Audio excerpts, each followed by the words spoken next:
yeah, I read about in the book this sort of experiment I did with one of my friends, Dave, when I was an addict, and like he wanted to try heroin, so he's like I gave him some, and this is before I was like a hardcore junkie, but I was on the way, and he was like, you know what? The next morning he was like, I was like, what'd you think? Wasn't that the best thing ever? He's like, it was all right, but I kind of like threw up a lot and it kind of sucked.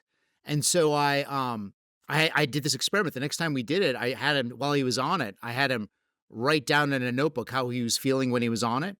And he was like, oh, this is the best thing ever. This is amazing. And then the next morning, he woke up and then he was throwing up and he felt terrible the next morning. He's like, fuck that shit. I'm not doing that shit again. And I was like, but look what you wrote last night. And he looked at it and he was like, yeah, but it's not worth the consequences.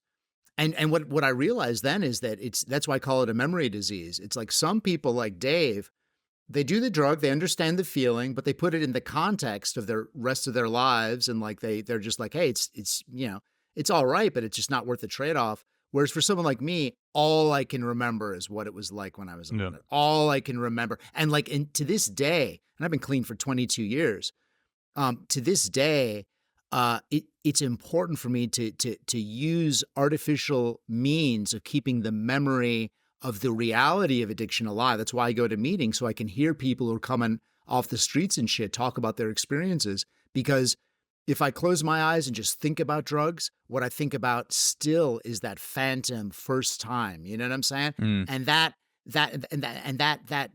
memory failure, that memory glitch, is something that some people have and some people don't. Now, there's probably a genetic component to it because it tends to run in families and so forth. But even so, it's mysterious what triggers it. And, you know,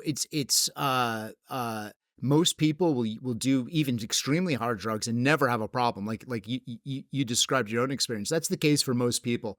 But for 10 to 15 to 20% of people, it's going to be different. It's going to be like that memory disease is going to get started, and it could and once it's in you, it's like a virus. It could take years, it could take months, but eventually it's going to be a situation.